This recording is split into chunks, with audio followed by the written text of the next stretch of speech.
जय हिंद दोस्तों। तो आज हम लोग बात करने में क्लास 10th के साइंस के वीवीआई ऑब्जेक्टिव क्वेश्चन के बारे में। ठीक है, वीवीआई ऑब्जेक्टिव है मतलब कि आपको समझना ज़्यादा है और याद कम करना। ठीक है, समझना ज़्यादा तो आपको हर बार काम देगा, इससे रिलेटेड ढेर सारा आपको नॉलेज दे देंगे। ठीक है, तो चलिए शुरू करते हैं। और आप लोग बहुत ज़्यादा समझदार हैं, आपको देखिएगा समझ जाएगा। ठीक है, बोलेगा कि पहला क्वेश्चन क्या बोला कि चुंबकीय क्षेत्र चुंबक के ध्रुव के होते हैं।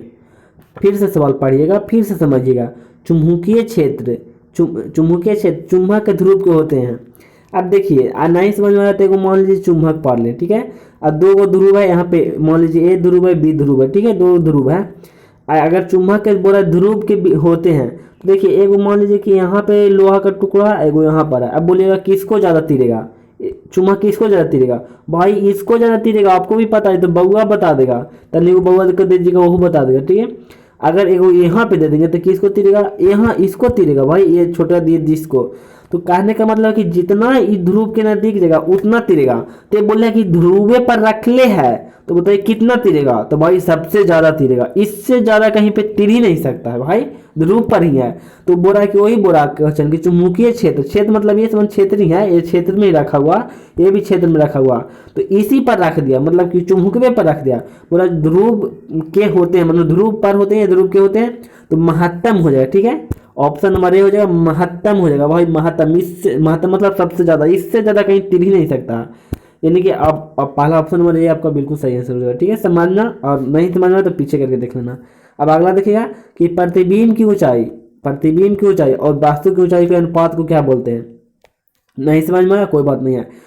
ये लेंस या दर्पण का बात कर रहा है। ठीक है, लेंस या तो दर्पण का बात कर रहा है। तो प्रतिबिंब की ऊंचाई और वास्तविक ऊंचाई के अनुपात को आवर्धन बोलते हैं। ठीक है, अगर आवर्धन को एम से सूचित करते हैं, यानी कि एम से लिखते हैं। अगर आपको दर्पण में आवर्धन पूछ दिया, किसमें पूछ दिया? दर्पण में आपको आवर्धन पूछ दिया, तो दर्पण में आवर्धन बराबर हो जाएगा -v/u। ठीक है, इसको याद कर लीजिएगा। अगर लेंस में बोल दिया, लेंस में आवर्धन बराबर बोल दिया, तो इसमें हो जाएगा +v/u, यानी कि v/u हो जाएगा। ठीक है, लेंस में लेंस छोटा शब्द है तो प्लस हो जाएगा, दर्पण बड़ा शब्द है तो माइनस हो जाएगा।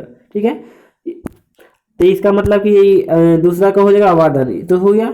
अगला देखिएगा कि एल्कोहल का अपवर्तनांक होता है, एल्कोहल का, तो एल्कोहल का अपवर्तनांक 1.36 होता है। ठीक है, इसको आपको याद करना तो कर सकते हैं हल्का फल्का, नहीं तो छोड़ दीजिए ना, दिमाग में ना टाल लीजिएगा ना कि एल्कोहल का अपवर्तनांक 1.36 होता है। ठीक है, ऐसे भी एल्कोहल मतलब दारू होता है। दारू कितना पीता जानते हैं ना? 12 घंटा में 12 घंटे, यानी कि 13 घंटा पीता।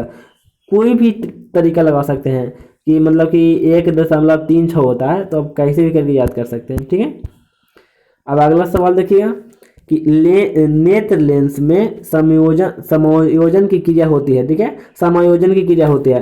और समायोजन मतलब आपको समझ में नहीं आ रहा भाई, समायोजन का मतलब क्या हुआ?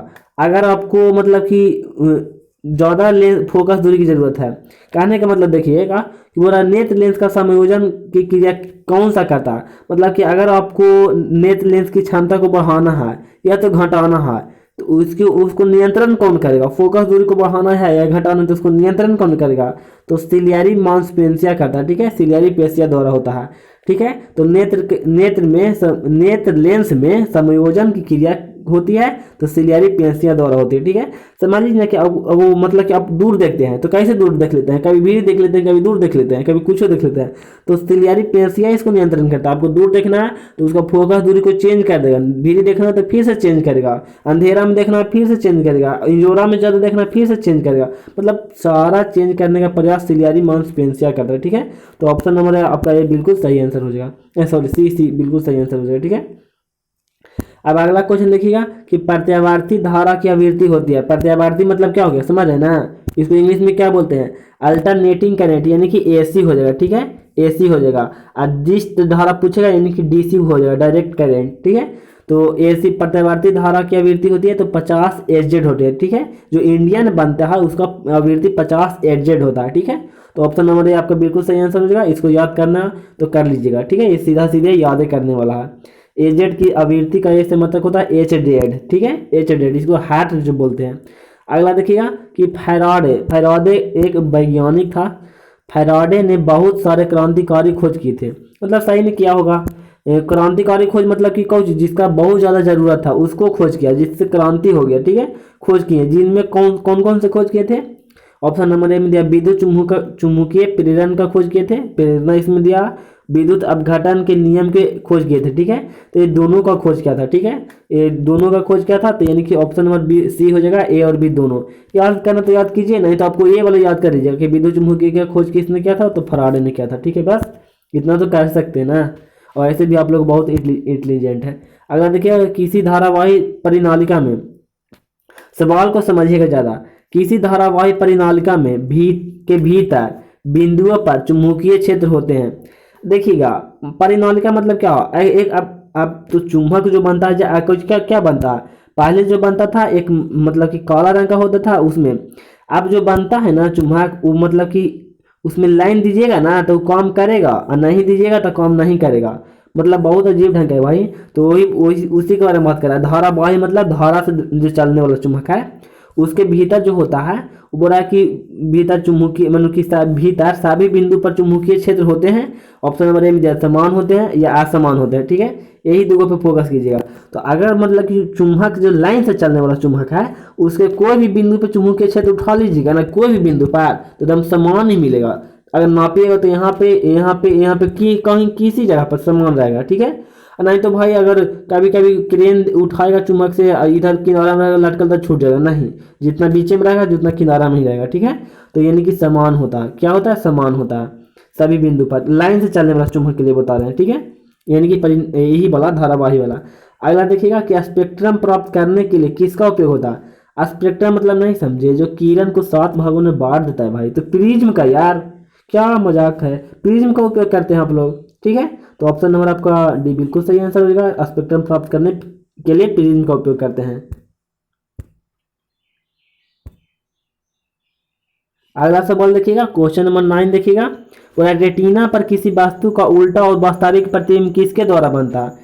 अरे भाई रेटिना पर वस्तु का प्रतिबिंब किसके द्वारा बनता है, तो आंख में जो नेत्र लेंस होता है उसके द्वारा बनता है। तो यही इसी क्वेश्चन को दिया अभिनेत्र लेंस, ठीक है, ऑप्शन में दिया क्या, अभिनेत्र। अरे आंख में जो नेत्र होता है लेंस होता है उसी में बनता है यार। तो ऑप्शन नंबर आपका सी बिल्कुल सही आंसर होगा, ठीक है। अब अगला सवाल देखिएगा, क्वेश्चन नंबर 10, हवाइएगा बिल्कुल भी नहीं, समझिएगा बहुत ज़्यादा, ठीक है। कांच प्रिज्म द्वारा उत्पन्न श्वेत प्रकाश, कांच का कोई प्रिज्म है यार, इतना बड़ा ऐसा लिखेगा ना कि मतलब कि जानबूझ के लिखता है साला। कांच प्रिज्म द्वारा उत्पन्न प्रकाश के स्पेक्ट्रम के किस रंग का किरण का झुकाव अधिक होता है। अरे सीधा सीधी कहूँ ना कि मानो कि आपको प्रकाश मानो बांट गया 7 भागों में, तो विक्षेपण हो गया, तो मतलब कि इस सबसे नीचे कौन आएगा, सबसे ऊपर तो लाल जाएगा, सबसे नीचे बैगनी आएगा, ठीक है, सबसे नीचे क्या आएगा, बैगनी आएगा। तो याद रखिएगा कि सबसे ऊपर लाल, सबसे नीचे बैगनी, बस दो ही को पूछेगा, कम बोलेगा सबसे कम झुकाव किसका होगा, तो लाल का, सबसे ज़्यादा तो बैगनी का, ठीक है। ऐसे इस किरण से कभी ऊपर जा ही नहीं सकता है, ठीक ना। यानी कि अगर कोई किरण ऐसे आ रहा है यहाँ पे तो ये किरण से कोई ऊपर नहीं जाएगा, सब नीचे हल्का हल्का झुकेगा, सातों के सातों झुक जाएगा, और नहीं तो कोई ई पट्टी भी नहीं आएगा, सब इधर ही रहेगा सातों, ठीक है। तो सबसे ज़्यादा कौन झुकेगा, बैगनी झुकेगा, यानी ऑप्शन नंबर डी आपका बिल्कुल सही आंसर हो जाएगा। अब अगला सवाल देखिएगा, बोल रहा कि लेंसों में मुख्य फोकस की संख्या कितनी होती है। कोई भी लेंस उठा कर ले लीजिए, अवतल हो उत्तल हो, कोई भी लेंस लीजिएगा उसमें मुख्य फोकस 2 होता है। अब भाई दर्पण में तो एक ही होगा लेकिन लेंस में 2 हो जाएगा। अब देखिए मैं उत्तल लेंस बना रहा हूँ, ठीक है, उत्तल लेंस कुछ इस प्रकार का होता है, अरे भाई इस प्रकार का होता है, ठीक है। तो इसमें एक फोकस यहाँ पे हो जाएगा और एक फोकस यहाँ पे हो जाएगा, ठीक है, एक इधर एक इधर। तो कोई भी लेंस लीजिएगा उसमें मुख्य फोकस की संख्या 2 होती है, ठीक है। तो इस 11 का ऑप्शन नंबर ए बिल्कुल सही आंसर हो जाएगा। अब अगला सवाल देखिएगा, यानी कि क्वेश्चन नंबर 12, किसी लेंस में बाहर की ओर उभरे 2 गोलीय पृष्ठ हो तो उसे कहेंगे, बोल रहा है ना कि एगो कोई लेंस है भाई, उसका बाहरी पृष्ठ जो उभरा हुआ है। अरे भाई अभी मैंने क्या पढ़ा, तो उत्तल लेंस पढ़ा, इसका बाहरी सतह क्या है, उभरा हुआ है, तो उभरा हुआ है तो भाई उत्तल लेंस हो जाएगा। अगर बोलता धांसा हुआ है, देखिए धांसा रहेगा तो ऐसे रहेगा, ये भी लेंस है लेकिन ये धांसा हुआ, ये वाला भाग धांसा हुआ है तो ये अवतल लेंस है, ठीक है। तो यानी कि बोलेगा कि उभरा हुआ है तो उत्तल लेंस, धांसा हुआ है तो अवतल लेंस, उभरा हुआ है उत्तल लेंस, उभरा हुआ है उत्तल लेंस, ऊ से उभरा ऊ से उत्तल, ठीक है। यानी कि ऑप्शन नंबर सी आपका बिल्कुल सही आंसर हो जाएगा। अब अगला सवाल देखिएगा 13 नंबर, रोगियों के नाक, कान, गले आदि की जांच के लिए डॉक्टर प्रयोग करते हैं। अवतल दर्पण, समतल दर्पण, उत्तल दर्पण, इनमें से कोई नहीं। अरे भाई देखिए, एक कोई मतलब कि रोगी है, उसको दांत के अंदर देखना है कि कौन सा बैक्टीरिया पनप रहा, क्या हो रहा है दांत में, कौन ऐसा वाला है, उसको देखता है कान में कौन घाव हो वाला है, क्या है नहीं है, उसको कौन लेंस से देखता है, सॉरी दर्पण से देखता है, तो उसको अवतल दर्पण से देखता है। अब बोलेगा कि अवतल दर्पण से कौन देखता है, अरे भाई अवतल दर्पण छोटा चीज को बड़ा करके दिखाता है, तो नाता है मुंह में, देखता है तब बड़ा करके दिखाता है, ठीक है। तो अवतल लेंस का इसको में उपयोग करता है। ऑप्शन नंबर आपका ये बिल्कुल सही आंसर होगा, बिल्कुल टेंशन लेना नहीं है, आपको हल्का फुल्का याद करना तो कर लीजिएगा, ठीक है। अब अगला सवाल देखिएगा, बोरा की प्रकाश के अपवर्तन के कितने नियम है। अपवर्तन बोले या तो परिवर्तन बोले, आंख मूंद के दो मारिएगा, आंख मूंद के कैसे मारिएगा भाई, गलती हो जाएगा, मतलब दो मारिएगा, ठीक है। क्या रंगेगा दो, यानी कि ऑप्शन नंबर बी और सी आपका सही आंसर होगा।